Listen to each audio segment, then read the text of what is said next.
But I want you guys to think that, oh, leadership is just this mushy gushy stuff and let people do what they want. No, what I'm telling you is that when you love people, when you treat them right, when you help them get what they want, they will feel, they will have such a feeling of wanting you to and the rest of the company succeed.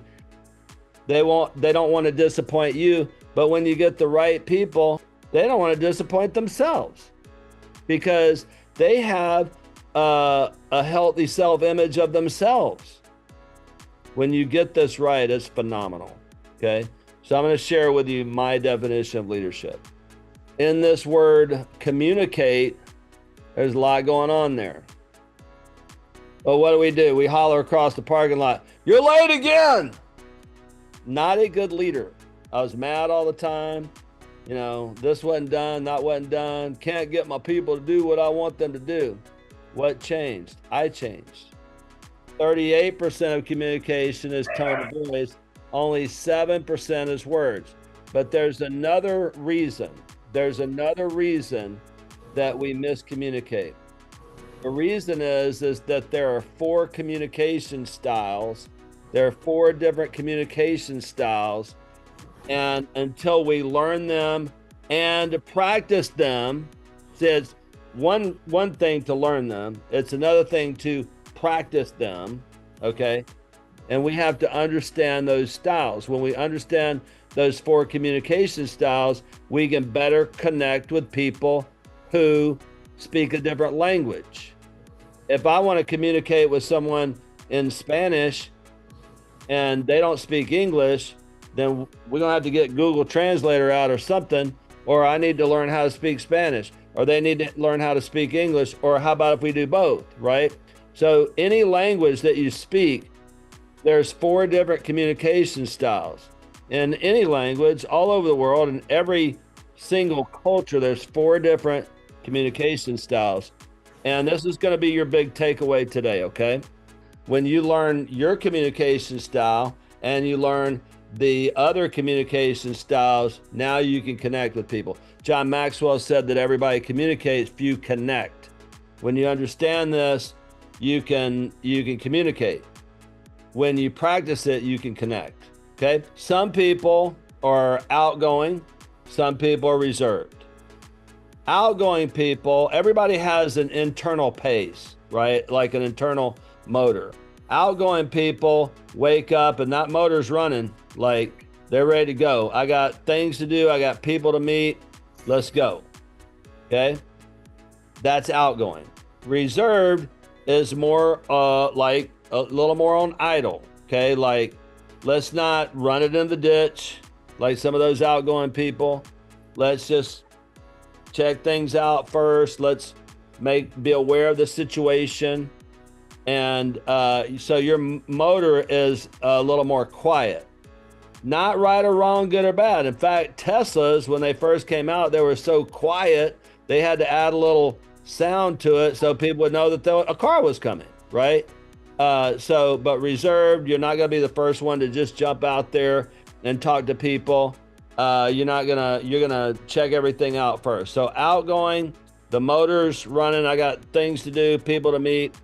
Not good or bad, right or wrong. It's just how you're wired. It's how your motor's running on the inside. So I need each one of you. And by the way, this doesn't necessarily have anything to do with whether you're at work or at home. This is just who you are, naturally speaking, how you're wired, okay? People-oriented. Here's another clue. Here's a real-world situation. You walk outside of your home and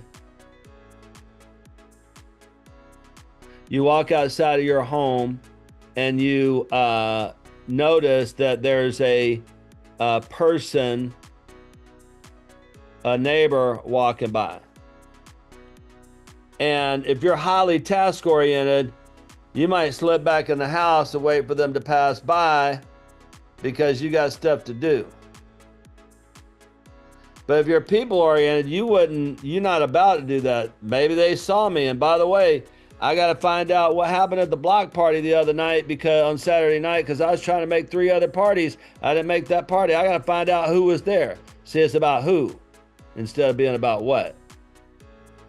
Or I heard that Aunt Mary was sick. I couldn't bear to think that something happened to Aunt Mary, and Aunt Mary's sick, and I didn't ask about her. People oriented. I'm going to reveal the 4 communication styles now. You ready? Here we go. This is what we call the DISC, D-I-S-C, model of human behavior. At the top, you got outgoing. At the bottom, you got reserved. To the left over here, you got task-oriented. And on the right, you have people-oriented. People who are outgoing and task-oriented, those of you that put outgoing and task, I want you to type in D. Type in D. That stands for dominant style. You like to get stuff done. Your color is green because it means like, let's go.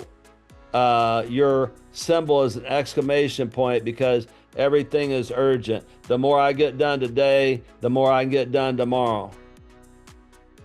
I don't like to waste time.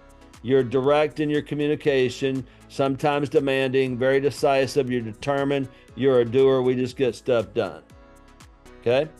Those of you who are primarily outgoing. Now, everybody's a blend, and you're going to find out your blend when you get the assessment. Okay? Those of you who are outgoing and people-oriented, inspiring type, or I for short, I want you to type in I. Okay? You're inspiring, you're influencing, you're impressionable. In other words, you love people. And, have you ever noticed that people who can mimic other people? Eyes are really good at this. And you love people and you notice how they walk, how they talk and all that. Very interactive. You love to talk to people. You're impressive because people like people who are outgoing and friendly and fun. You're interested in people. See, if you want to be interesting, be interested. Let me say that again. If you want to be interesting to people, be interested in people. Okay? You like to have fun. You like to be involved with people. Your color is red for passion, and your symbol is a star because you don't mind being the star of the show. Okay, moving down here to reserved and people-oriented. Supportive type, or S for short. If you are reserved and people-oriented, that stands for supportive, stable, steady, sweet. You like the status quo. You don't like a lot of change. Maybe sometimes shy.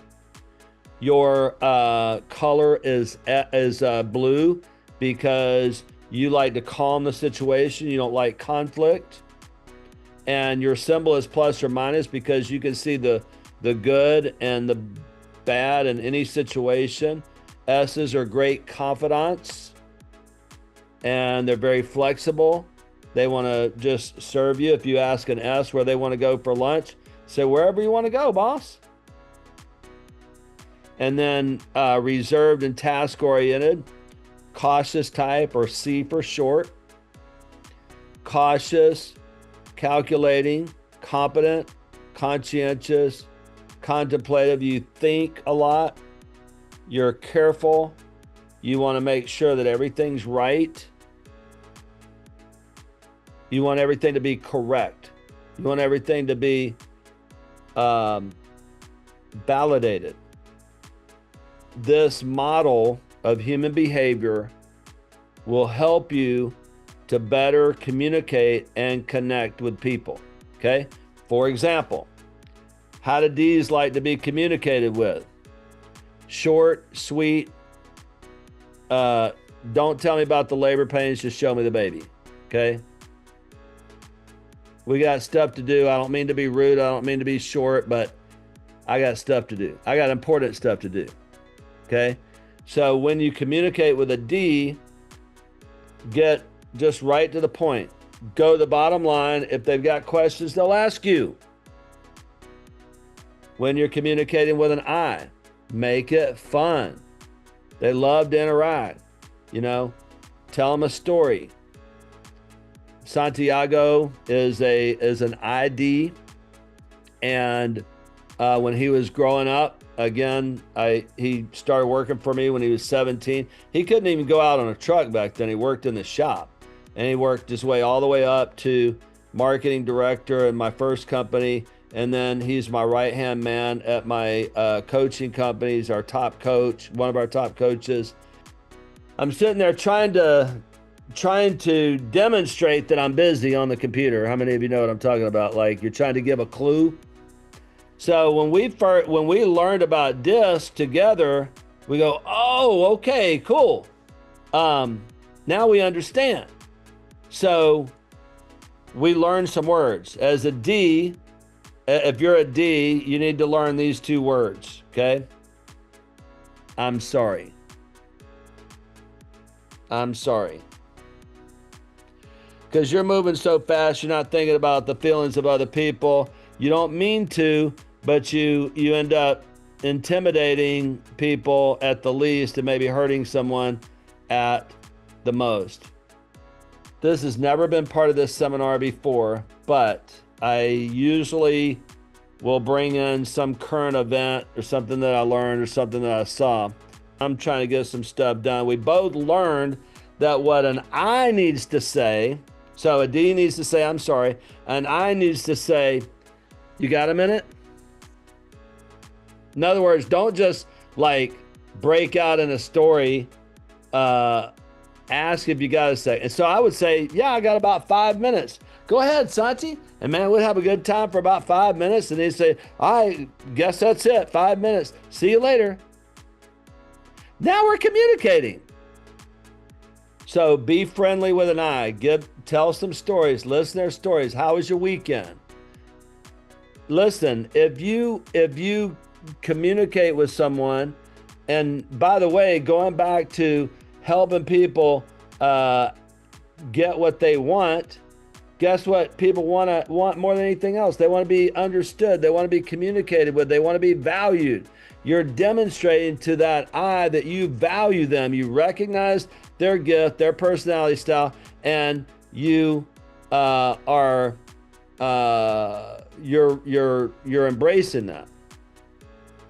How do you communicate with an S? Softly, sincerely. They don't like conflict. They don't like loud voices. They don't like aggression. They don't like extreme people. They want everybody to get along. So my operations manager, Michelle, she's been my assistant for 17 years. I think in January it'll be 18 years, something like that. She's an SC. And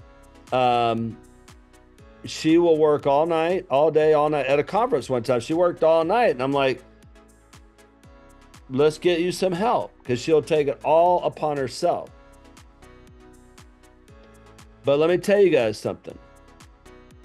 If you're too harsh with an S, you push them too hard, they will go. But eventually, if you push them too hard, you don't want to know what's going to happen. You don't want to know how angry they're going to get. Okay? Those of you who are S's, you need to learn just one word. So D's need to say, I'm sorry. I's need to say, you got a minute? S's need to say no once in a while. I would love to help you, but I'm sorry, I've got too much on my plate. It's going to be hard for you to do. Now, C, cautious type. How do you communicate with a C? By email. Because number one, they want everything in writing. They want to have a record of the conversation. They want it to be correct. They want to go think about what you're saying. They want to be able to go and look at the facts. They want to do their own research, and they're not going to make a decision that quickly because they're careful.